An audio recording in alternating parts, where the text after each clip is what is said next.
The kitchen smelled like burnt grease and alien spices that made Mina's nose burn.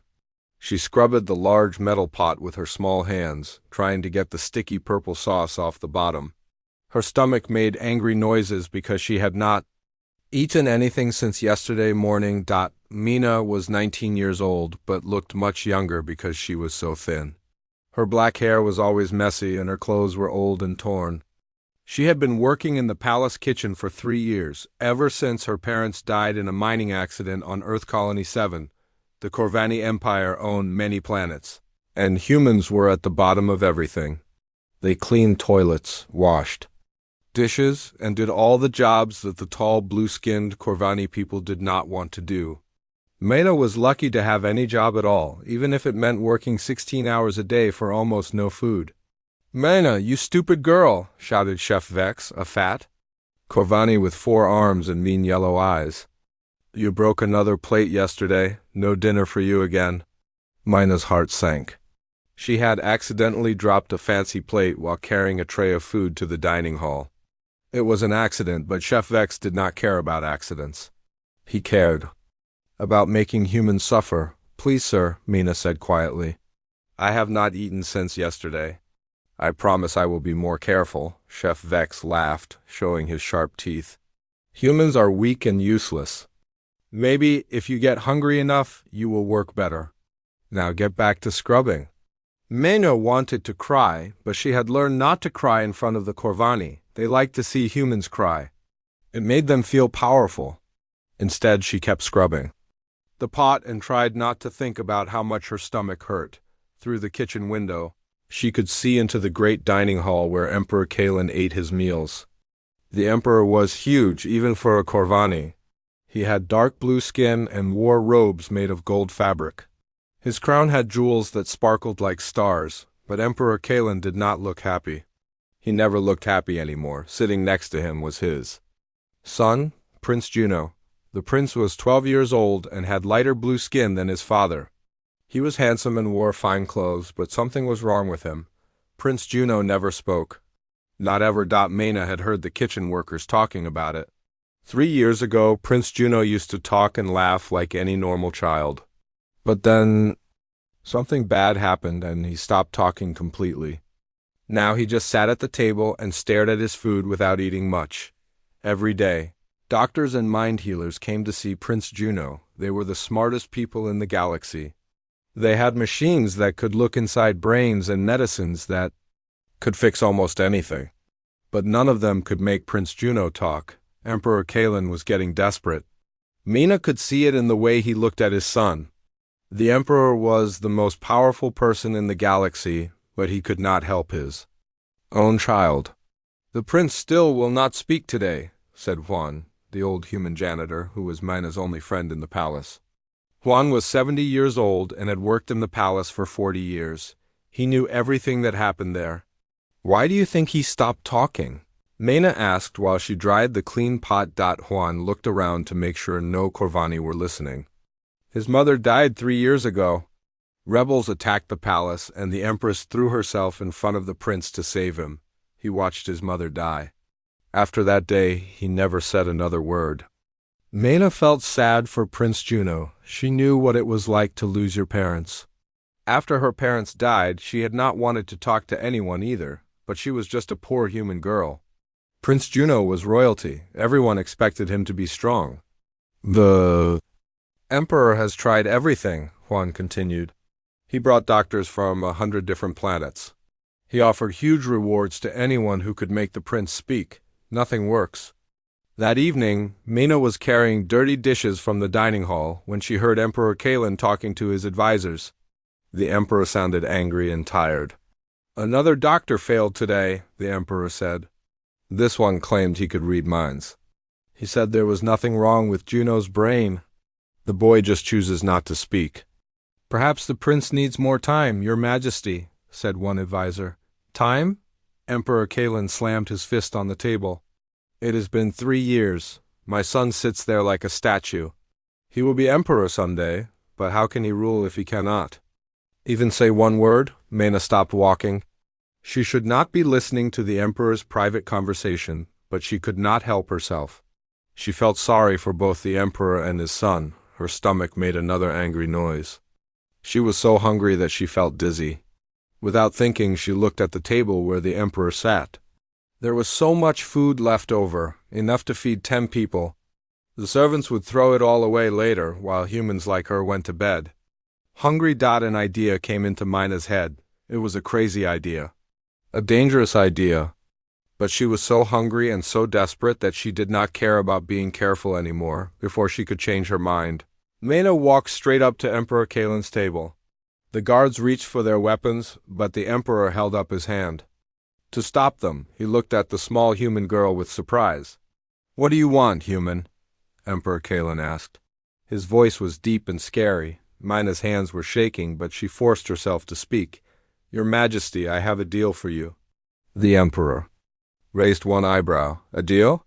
You are just a kitchen servant." "Yes, sir, but I think I can make Prince Juno talk." The whole room went quiet. The advisors stared at Mina like she had grown a second head. Emperor Kalen leaned forward in his chair. "You think you can do what the greatest minds in the galaxy could not do?" Mina nodded, even though her knees felt weak. "If I make Prince Juno talk, will you give me the leftover food from your table?" For a moment, nobody said anything. Then Emperor Kalen started laughing. It was not a nice laugh. The advisors started laughing too. Soon the whole room was laughing at the stupid human girl who thought she could help the prince. "Leftovers?" Emperor Kalen wiped tears from his eyes. "You want table scraps?" "Yes, sir, I am very hungry," the emperor kept laughing. "This is the most ridiculous thing I have ever heard. You think you can succeed where brilliant doctors have failed and all. You want as my leftover food?" "Yes, sir." Emperor Kalen's laugh slowly stopped. He looked at Mina with interest now. "Very well, little human. I will make this deal with you. You have 1 week to make my son speak. If you succeed, you can have all the leftover food you want. But when you fail, and you will fail, I will send you to work in the mining colonies." Do you know what happens to humans in the mines? Mina knew. Humans who went to the mining colonies never came back. But she was already dying slowly from hunger. "At least this way, she had a chance. I understand, Your Majesty." "Good. 1 week. Human girl. Make my son talk, or prepare to spend the rest of your short life digging rocks." Emperor Kalen waved his hand, and the guards escorted Mina out of the dining hall. As she walked away, she heard the emperor and his advisors laughing again. What had she done? Mina had just promised to do the impossible. But as she looked back at Prince Juno, sitting silent and sad at the big table, she felt something she had not felt in a long time: hope. The next morning, Mina woke up before sunrise. She had barely slept all night, thinking about what she had promised the emperor: 1 week to make Prince Juno talk. How could she do something that the smartest doctors in the galaxy could not do? She walked through the empty palace halls toward the kitchen. Her bare feet made no sound on the cold stone floor. The palace was huge, with hundreds of rooms and long corridors that seemed to go on forever. Golden statues of past Corvani emperors watched her from dark corners with jeweled eyes. In the kitchen, Juan was already cleaning the big stoves. The old man looked worried when he saw Mina. "Child, what have you done?" Juan whispered.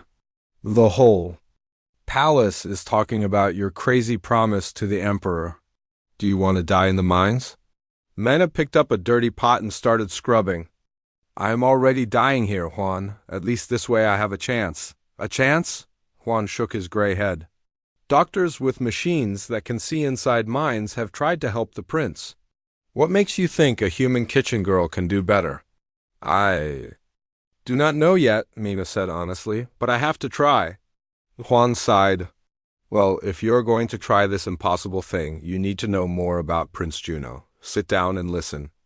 Mina put down the pot and sat on a wooden box next to Juan. The old man looked around to make sure they were alone. "Before his mother died, Prince Juno was a happy boy," Juan began. "He loved to run in the palace gardens and ask questions about everything. He was curious about all the different planets in the empire. He even talked to human servants sometimes, which made his father angry." "What happened when his mother died?" Mina asked. Juan's eyes became sad. "It was 3 years ago. Rebels from The outer planets attacked the palace. They wanted to kill the emperor and his family. Empress Luna was in the garden with Prince Juno when the rebels found them.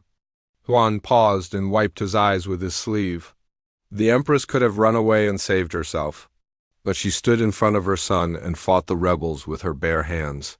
She died protecting him. Prince Juno watched it all happen. Mina felt sick in her stomach. She could imagine how terrible it must have been for a young boy to watch his mother die. After that day, the emperor became very protective, Juan continued. He keeps Prince Juno locked inside the palace. The boy is not allowed to go to the gardens anymore. He has guards watching him all the time. Tutors teach him lessons, but he never speaks to them. Does he ever do anything? Mina asked. Sometimes the servants see him drawing pictures in his room, but when adults come near, he hides the drawings. The doctors say there is nothing wrong with his voice or his brain. They think he chooses not to speak. Mina thought about this. When her parents died, she had felt so much pain that she did not want to talk to anyone either. Maybe Prince Juno felt the same way. Juan, where does the prince spend most of his time? In his study room on the 3rd floor. He sits there for hours every day, staring out the window at the gardens he cannot visit. After finishing her kitchen work, Mina decided to find Prince Juno's study room. She told Chef Vex she was going to clean the upper floors. Chef Vex did not care where she cleaned as long as she worked. Mina climbed the marble stairs to the 3rd floor. The walls were covered with paintings of alien worlds and space battles. She found the study room at the end of a long hallway, through the open door. She could see Prince Juno sitting at a big wooden desk. He was looking out the window at the palace gardens below. 2 Corvani guards stood by the door watching everything. Mina pretended to dust the hallway while she observed the prince. He was thin like his father but had softer features. His light blue skin looked pale, like he did not get enough sun.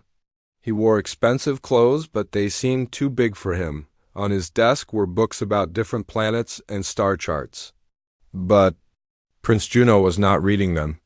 He just stared outside with sad eyes. Every few minutes, a tutor would try to get his attention. Prince Juno, please look at this lesson about trade routes. But the prince would not even turn his head. The tutors would get frustrated and eventually give up. Mina noticed something interesting. When the adults tried to make Prince Juno do something, his whole body would become stiff. His hands would make fists and his shoulders would go up like he was expecting someone to hit him, but when the adults left him alone, his body would relax. He would pick up a pencil and draw small pictures on pieces of paper. When footsteps came near, he would quickly hide the drawings. At lunchtime, Mina watched Prince Juno in the dining hall. Emperor Kalen sat next to his son and tried to start conversations. Juno, your astronomy tutor says you are very smart. Will you not tell me what you learned today? Prince Juno kept staring at his food. He ate very little, just enough to stay alive. Son, I know you can hear me. Please just say one word. Say anything. The more his father begged, the more Prince Juno seemed to shrink into himself. It was like he was trying to disappear. Mina realized something important. Everyone was trying to force Prince Juno to talk. The doctors poked him with machines. The tutors demanded answers. Even his father pressured him to speak, but nobody was just sitting quietly with him. Nobody was listening to what he was not saying. That afternoon, Mina made an excuse to clean Prince Juno's study room. The guards let her in because servants were invisible to them. They did not think a human girl could be dangerous. Mina brought her cleaning supplies and started dusting the bookshelves. She did not look at Prince Juno or try to talk to him. She just worked quietly, humming a soft song her mother used to sing. The song was about birds flying free in the sky. It was a human song, different from the harsh music that Corvani people liked. Prince Juno turned his head slightly when he heard the song. For just a moment, his sad eyes looked at Mina, then he turned back to the window. But Mina had seen something. In that quick look, curiosity. She kept cleaning and humming. When she finished dusting, she sat on the floor to polish the lower shelves. From there, she could see what Prince Juno was drawing. It was a picture of a spaceship flying among the stars. The ship looked like it was going very fast, leaving a trail of light behind it. Around the ship, Prince Juno had drawn dozens of different planets with strange shapes and colors. The drawing was beautiful and full of detail. Prince Juno was a good artist. When he realized Mina was looking at his drawing, Prince Juno quickly covered it with his arm. His face showed fear, like he expected to be punished. Mina looked away and continued polishing. She did not say anything about the drawing. After a few minutes, Prince Juno relaxed and uncovered his picture. As Mina worked, she began to understand Prince Juno's pain. He was trapped in the palace like a bird in a cage. His father kept him locked up to protect him, but the protection felt like prison. The prince drew pictures of spaceships because he dreamed of flying away. He wanted to explore the galaxy, but he was not allowed to even go into the garden. Everyone wanted him to talk, but nobody asked what he wanted to say. When Mina finished cleaning, she quietly left the room. Prince Juno watched her go, and for the first time in 3 years, someone had been near him without demanding anything. That night, Mina lay on her thin mattress in the servants' quarters and thought about what she had learned. Prince Juno was not broken. He was just very, very sad and scared. Maybe the way to help him was not to make him talk. Maybe the way to help him was to show him that someone cared about his feelings without wanting anything in return. Tomorrow, she would try something different. Something the doctors and tutors had never tried. She would just be his friend. The second day of Mina's week began with rain. Gray clouds covered the sky above the palace, and water streamed down the tall windows like tears. Mina thought it matched how Prince Juno must feel inside. She had a plan today. Instead of trying to make Prince Juno talk, she would do something nobody else had tried. She would just be with him. Mina gathered her cleaning supplies and went to the prince's study room. The guards nodded at her when she entered. They were used to seeing her. Now, Prince Juno was sitting in his usual place by the window, watching the rain fall on the gardens below. He looked even sadder than yesterday. Mina set down her bucket and cloth near the bookshelf, far enough away so Prince Juno would not feel crowded. Then she began dusting the books, working slowly and quietly. After a few minutes, she started humming. Again, today she chose a different song, one about rain bringing flowers in the spring. Her mother had taught her this song when Mina was very young. Prince Juno's ears moved slightly when he heard the new melody. Corvani people had excellent hearing, better than humans. He was listening even though he pretended not to. As Mina worked, she began to talk softly, not to Prince Juno directly, but just speaking her thoughts out loud. "This rain reminds me of my home planet," she said while dusting. "On Earth Colony 7, we had big storms that would last for days. My mother always said rain was the sky's way of washing the world clean, making it ready for new things to grow." Prince Juno did not look at her, but Mina could tell he was listening. His body was turned slightly toward her voice. "I used to love watching the raindrops race down our window," Mina continued. "I would pick one drop and follow it all the way to the bottom. Sometimes my drop would win, sometimes it would join with another drop, and they would win together." She paused in her dusting and looked out the window. "Look, there are 2 drops racing right now on your window. The one on the left is moving faster, but the one on the right just got bigger by catching another drop." Without thinking, Prince Juno's eyes followed where Mina was pointing. For just a moment, he watched the raindrops race. Then he caught himself and looked away quickly, but Mina had seen him look. It was progress. She went back to her cleaning and kept talking in her gentle voice. "My father used to tell me stories about all the different planets in the galaxy. He said each world had its own kind of rain. On ice planets, it snows diamonds. On desert planets, it rains sand that sparkles like gold." Prince Juno's head turned a little more toward Mina. She could see he was interested in hearing about other planets. "Father said that someday, when I was older, we might travel to see other worlds. But then the accident happened in the mines and ... His voice became sad. "Well, dreams do not always come true." Something changed in Prince Juno's posture. He was looking directly at Mina now, and his eyes showed understanding. He knew what it was like to lose someone you loved. Mina continued cleaning and talking for the whole morning. She told Prince Juno about her childhood, about the games she used to play, about the books her father would read to her before bed. She spoke about happy memories and sad ones, treating the silent prince like a friend who could understand everything. When the tutors came for Prince Juno's lessons, Mina quietly left the room. But she came back every day after that, always bringing her cleaning supplies, always finding reasons to work in his study. On the third day, something wonderful happened. When Mina started humming her rain song, she heard a very soft sound coming from Prince Juno's direction. He was humming along, so quietly she almost missed it. Mina did not say anything about it. She just kept humming, and Prince Juno kept humming with her, their voices mixing together like the raindrops on the window. On the fourth day, Mina brought something special with her. Hidden in her cleaning bucket was a piece of paper and a pencil she had taken from the kitchen. "I used to draw pictures when I felt sad," she said while dusting. "It helped me put my feelings somewhere outside of myself, so they did not hurt so much inside." She sat on the floor and began drawing while she talked. Her picture was simple but clear. It showed a small spaceship flying between two planets with stars all around. Prince Juno watched her draw. When she finished, she left the paper on the floor near her cleaning bucket and continued working. After a few minutes, Prince Juno got up from his chair.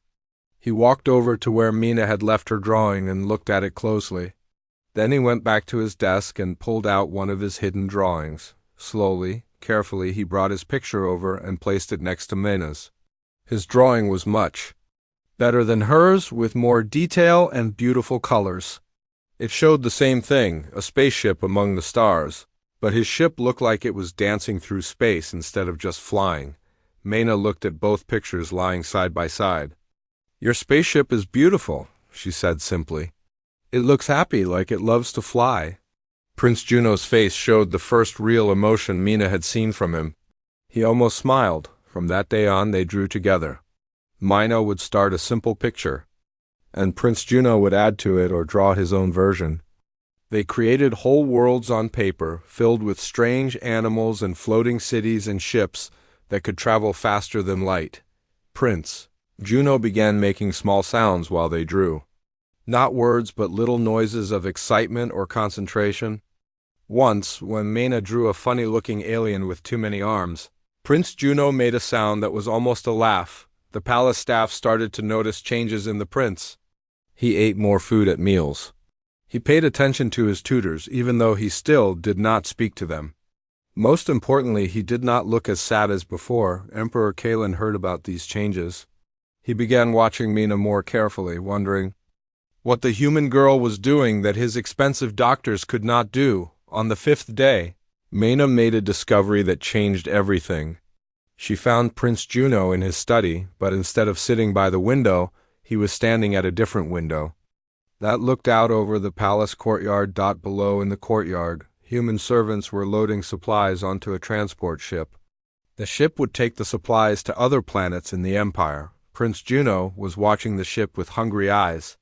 His drawings were spread out on his desk, all of them showing spaceships and distant worlds. Mina understood. Prince Juno did not just want to talk, he wanted to live. He wanted to explore the galaxy like the princes in the old stories. But his father kept him locked away, trying to protect him from a world that had already hurt him once. "You want to fly away," Mina said softly. Prince Juno looked at her with surprise, then nodded. It was the first clear response he had given to anyone in 3 years. "I understand," Mina said. "Sometimes staying safe feels like being trapped." Prince Juno nodded again, more eagerly this time. His eyes were bright with hope that someone finally understood his feelings. Mina realized that making Prince Juno talk was not just about getting him to use his voice. It was about giving him a reason to speak, something to say that mattered. To him, that night, with only 2 days left in her week, Mina knew what she had to do. She had to help Prince Juno find his voice by helping him find his courage. The real test was still coming. On the 6th night, Mina could not sleep. Tomorrow was her last day. If Prince Juno did not speak by sunset, Emperor Kalen would send her to the mining colonies where she would die digging rocks in the dark. She had made progress with the prince, but he still had not said any words out loud. He hummed with her, nodded to her questions, and drew pictures to show his feelings. But would that be enough for the emperor? Mena got up from her thin mattress and walked through the dark palace halls. She needed fresh air to help her think. The guards were used to seeing human servants moving around at night, so nobody stopped her. She found a small door that led to a tiny balcony overlooking the palace gardens. The night air was cool and filled with the smell of alien flowers that bloomed only in moonlight. Mina was not alone on the balcony. Prince Juno was there, sitting on the stone railing and looking up at the stars. He had somehow escaped from his room without the guards noticing. His pale blue skin looked silver in the moonlight, and his eyes reflected the stars like mirrors. When he saw Mina, Prince Juno did not run away or look scared. Instead, he pointed to the empty space next to him on the railing, inviting her to sit down. Mina climbed up carefully and sat beside him. For a long time, they just looked at the stars together. The night was so quiet she could hear Prince Juno breathing. "The stars are beautiful tonight," Mina said softly. Prince Juno nodded and pointed to a bright star near the horizon. "That one is pretty," Mina agreed. "I wonder what planets circle around it. Maybe there are people there right now, looking back at our star and wondering the same thing." Prince Juno made a small sound in his throat like he wanted to say something but could not find the words. "You know," Mina said, "when my parents died, I stopped talking for a while too. Not as long as you, but for several weeks. I was so angry and sad that words felt useless. What was the point of talking when the people I wanted to talk to were gone forever?" Prince Juno turned to look at her, his eyes wide with understanding. "But then I realized something," Mina continued. "My parents were not really gone. Every time I remembered a story my father told me, he was still with me. Every time I sang a song my mother taught me, she was still with me. The love they gave me was still alive inside my heart." Tears began to roll down Prince Juno's blue cheeks. It was the first time Mina had seen him cry. "I think your mother is still with you too," Mina said gently. "When you draw those beautiful spaceships, when you dream of exploring the galaxy, that curiosity and bravery comes from her. She gave that to you before she died." Prince Juno's whole body was shaking now. 3 years of held-back emotions were trying to come out all at once. "It is okay to cry," Mina said. "It is okay to be sad. But it is also okay to be happy again. Your mother did not die so you could be silent forever. She died so you could live." Prince Juno turned toward Mina, and for the first time in 3 years, he made a sound that was almost a word. It was broken and whispered, but Mina heard it clearly. "Mama." It was just one word, but it contained 3 years of love and pain and longing. "Yes," Mina said, tears in her own eyes now. "She was your mama, and she loved you very much." "Mama," Prince Juno said again, a little louder this time. Then the words began to flow like water through a broken dam. They came out in a rush, mixed with sobs and gasps. "I miss her. I miss her so much. She used to tell me stories about brave explorers who traveled to distant worlds. She said someday I could be an explorer too, but now I am trapped here and she is gone and I will never see her again, and it hurts so much." All of this came out in the Corvani language, but Mina understood the emotion even if she did not understand every word. "She is not really gone," Mina said, putting her hand on Prince Juno's shoulder. "Look at those stars. Your mother told you about explorers who traveled between them. That dream she gave you is still alive. You could still become an explorer someday." "Father will never let me leave the palace," Prince Juno said, wiping his eyes. "He thinks the universe is too dangerous." "Maybe he is just scared of losing you like he lost your mother," Mina suggested. "Sometimes people protect the ones they love so much that they forget love means letting people grow and choose their own path." Prince Juno looked thoughtful. "I never thought of it that way. I thought he was angry at me for not talking." "He is not angry. He is worried and sad, just like you." They sat together for a while longer, talking quietly about many things.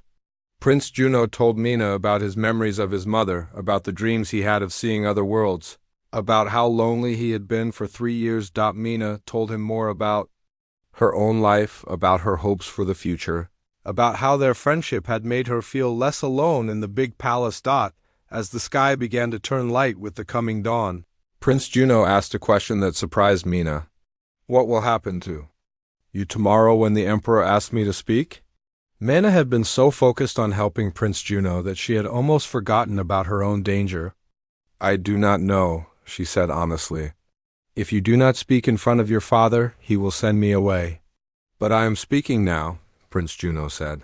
"I am speaking to you." "Yes, but your father needs to hear it. He needs to know that you are ready to be part of the world again." Prince Juno was quiet for a long moment. "I am scared to talk to him. What if he is disappointed in me? What if I say the wrong thing?" "There is no wrong thing to say," Mina assured him. "Just tell him how you feel. Tell him what you want. He loves you, and he has been waiting 3 years to hear your voice. Will you be there with me?" "Prince," Juno asked, "if your father allows it, yes." Prince Juno stood up and looked at the horizon where the sun was starting to rise. "Then I will try. For you and for my mother's memory, I will try to be brave." As they climbed down from the balcony, Mina felt something she had not felt since, making her desperate. Bargain with the Emperor. She felt hope, but she also knew that the hardest part was still ahead. Speaking to her in the darkness was one thing. Speaking to his father in front of the royal court was something completely different. Tomorrow would decide everything. The 7th day arrived like a storm cloud hanging over the palace. Mina woke before dawn, her heart beating so fast she thought it might jump out of her chest. Today would decide if she lived or died. She had barely eaten anything all week, and now she felt sick with worry. What if Prince Juno became scared and stopped talking again? What if Emperor Kalen decided that talking to a human servant did not count? In the kitchen, Juan tried to comfort her while they prepared the morning meal. "You have done something amazing," the old man said. "Even if the Emperor does not see it, you gave that boy hope again. That matters." "It will not matter if I am dead in the mines," Mina replied, stirring a pot of soup with shaking hands. Throughout the morning, word spread through the palace that today was the deadline for the human girl's impossible promise. Servants whispered in the hallways.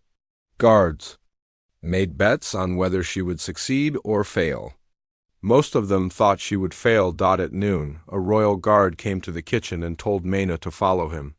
Emperor Kalen wanted to see her in the great dining hall. Mina's legs felt weak as she walked through the marble corridors. The palace seemed bigger and more frightening than ever before. Golden statues of past emperors looked down at her with cold eyes, as if they were judging her for being so foolish. The great dining hall was filled with people. Emperor Kalen sat on his throne at the head of the long table, wearing his crown and royal robes. Court advisors, nobles, and high-ranking officials filled the chairs around the table. Everyone had come to watch the human girl fail. Prince Juno sat in his usual place next to his father. He looked pale and nervous, but when he saw Mina enter the room, he gave her a small nod of encouragement. Emperor Kalen's voice boomed across the hall. "Human girl, your week is over. You promised me you could make my son speak. Show me what you have accomplished, or prepare to face the consequences of your failure." All eyes turned to Mina. She felt like a tiny mouse surrounded by hungry cats. Her mouth was so dry she could barely speak. "Your Majesty," she said, her voice barely above a whisper, "I ask for one chance to show you what I have learned." "Speak quickly," Emperor Kalen said impatiently. "I have wasted enough time on this nonsense." Mina took a deep breath and forced herself to be brave. "Your Majesty, everyone has been trying to make Prince Juno talk. But nobody has been listening to what he is trying to say without words." Some of the nobles laughed. "The boy says nothing because there is nothing to say," one of them called out. "That is not true," Mina said louder now. She walked closer to the table, ignoring the guards who moved to stop her. "Prince Juno has been speaking all along. He speaks through his drawings, through his dreams, through the way he looks at the stars." Emperor Kalen leaned forward. "What nonsense is this? Your son draws pictures of spaceships because he wants to explore the galaxy. He stares out the window because he feels trapped in this palace. He stopped talking because he is afraid that if he shares his dreams, you will tell him they are impossible. The room became very quiet. Emperor Kalen's face showed anger, but also confusion. You know nothing about my son, the emperor said coldly. I know he misses his mother, Mina continued, her courage growing.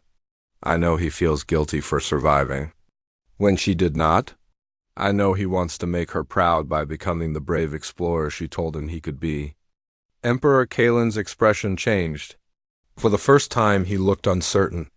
Most of all, Mina said, I know he loves you and wants you to be proud of him. But he is afraid you only want him to be safe, not to be happy. Emperor Kalen turned to look at his son. Prince Juno was staring at the table, his hands folded in his lap. Juno, the emperor said softly, is this true? Do you really feel trapped here? Prince Juno looked up at his father, then at Mina, then back at his father. The whole room waited in silence. For a long moment, nothing happened. Then Prince Juno took a deep breath and spoke his first words to his father in 3 years.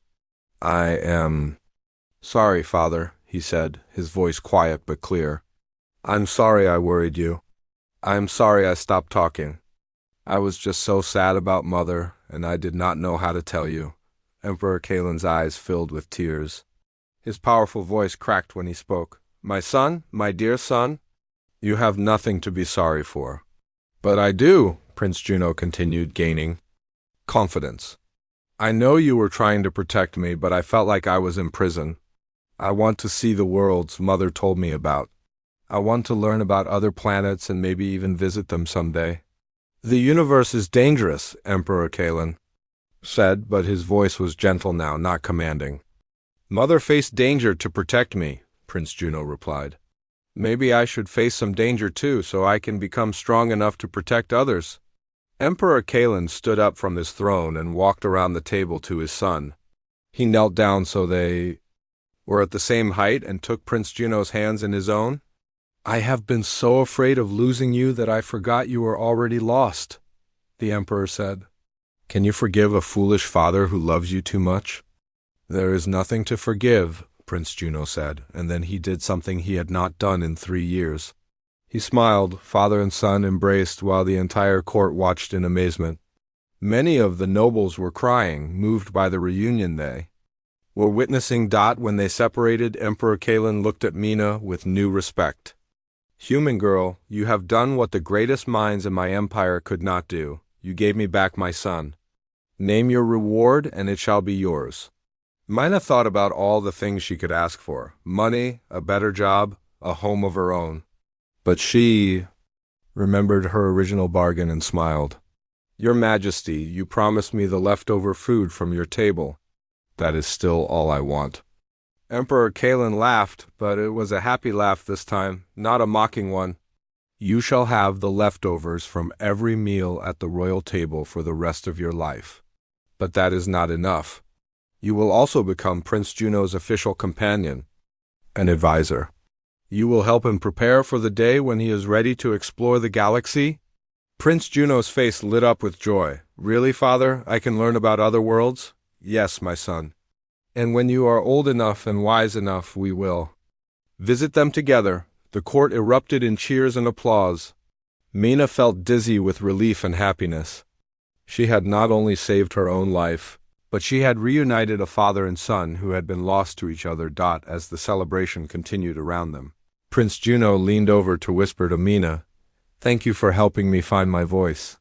Thank you for reminding me that even the smallest person can make a difference, Mina whispered back. But the story was not over yet. The real changes were just beginning. 3 months later, the palace was a different place.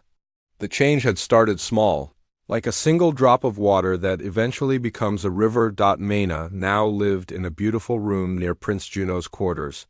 She had soft beds, warm clothes, and more food than she could ever eat. But the biggest change was not in her living conditions. It was in how people treated her. For the first time in her life, Mina was not just a servant. She was Prince Juno's companion and teacher. Emperor Kalen had given her the title of cultural ambassador, which meant she helped the prince learn about different worlds and different kinds of people. Every morning, Mina and Prince Juno would sit in his study and plan their lessons for the day. The study was different now, too. The windows were always open, and the walls were covered with star maps and pictures of distant planets. "Today I want to learn about the ice worlds," Prince Juno said, pointing to a blue planet on their star chart. "Mina told me that on some planets the oceans freeze solid and people build cities underneath the ice." His tutor, a tall Corvani named Master Kex, nodded approvingly. "Very good, Your Highness. Knowledge of different environments will be important when you begin your diplomatic missions." Prince Juno was not just learning about other worlds anymore. He was preparing to visit them. Emperor Kalen had decided that his son should travel to different planets in the Empire, but only after he turned 16 and only with strong protection. "Father says in 2 years I can go to the Centauri colonies," Prince Juno told Mina excitedly. "And you will come with me as my advisor?" Mina smiled. The idea of traveling to other planets still seemed like a dream to her. 2 years ago, she had been a starving kitchen servant.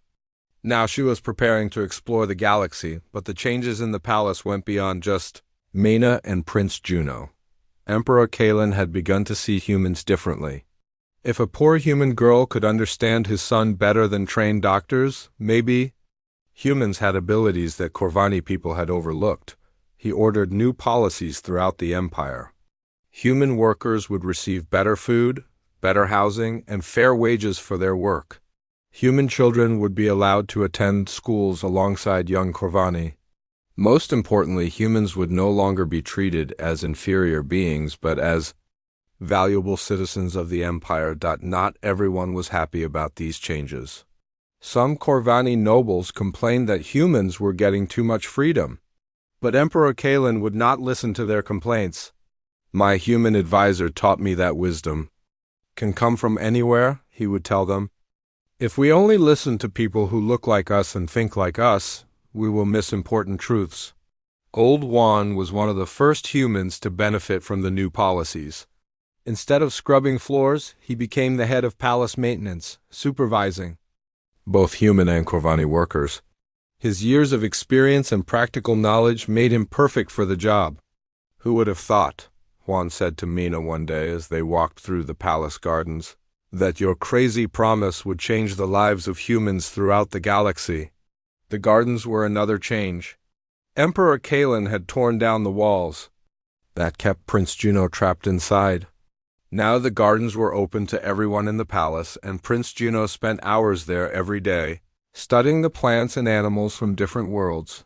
"I did not change anything," Mina replied. "I just helped." People remember how to listen to each other. That evening, as she did every night, Mina joined the royal family for dinner. The dining hall was less formal now. Instead of stiff ceremony, there was conversation and laughter. "Juno, tell me what you learned today," Emperor Kalen said as servants brought the evening meal. "I learned about the crystal caves on Andros Prime," Prince Juno replied enthusiastically. "The crystals there can store information for thousands of years. Ancient people left messages in them, and we can still read those messages today." "Fascinating," Emperor Kalen said. "And what did you think about those messages?" "It made me realize that everything we do today will affect people in the future," Prince Juno said thoughtfully. "The choices we make now will be remembered long after we are gone." Emperor Kalen smiled at his son, then looked at Mina. "You have taught him well." "My friend," Mina still felt surprised when the emperor called her friend. It seemed impossible that she had once been so desperate that she begged for table scraps after dinner. Mina and Prince Juno went to their favorite place, the small balcony where they had first talked under the stars. It had become their tradition to end each day by looking at the night sky and talking about their dreams. "Look," Prince Juno said, pointing to a cluster of bright stars. "That is where the Vega system is. In 6 months, Father is sending an ambassador there to negotiate a new trade agreement." "Do you think you will go there someday?" Mina asked. "I want to go everywhere," Prince Juno said. "But not as a conqueror or a ruler. I want to go as an explorer and a friend. I want to learn from other people the way I learned from you." Mina felt proud of how much Prince Juno had grown. He was still only 15, but he already thought like a wise leader. What about you? Prince Juno asked. What do you want to do when we start traveling? Mina thought about her answer. I want to find other humans who have been forgotten or overlooked. I want to help them find their voices, the way I helped you find yours. That is a good dream, Prince Juno said. We can work together to make it happen. As they sat under the stars, Mina thought about how much her life had changed. She had gone from begging for leftovers to dining with emperors. She had gone from being powerless to being trusted with important responsibilities, but the most important. Change was not in her circumstances. It was in her understanding of what she could accomplish. Prince Juno, she said quietly, do you remember what you asked me that first night when we talked about your mother? I asked if you thought she would be proud of me, Prince Juno replied. What do you think the answer is now? Prince Juno was quiet for a moment, looking at the stars where his mother had told him brave explorers traveled. I think she would be proud that I found my courage again, he said finally. But mostly, I think she would be proud that I learned to care about other people, not just myself, Mina nodded. I think you are right. They sat in comfortable silence. Two friends from different worlds who had found each other in the darkest time of their lives.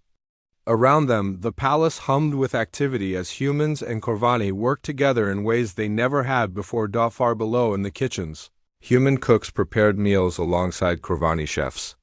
In the corridors, human and Corvani children played together while their parents worked side by side. In the Emperor's council chamber, human advisors sat at the same table as Corvani nobles. Their opinions valued equally. The change had started with one desperate human girl who asked for leftovers and one lonely prince who had forgotten how to speak, but it had grown into something much larger, a transformation that would echo across the galaxy for generations to come. Mina, Prince Juno said as they prepared to go inside, thank you for teaching me that the smallest act of kindness can change everything. Thank you for teaching me that everyone has a voice worth hearing. Mina replied God as they walked back into the palace. Mina realized that she had been wrong about one thing. She had thought her story was about making Prince Juno talk. Really, it was about something much more important. It was about the power of friendship to heal old wounds and build new worlds. And that story was just beginning.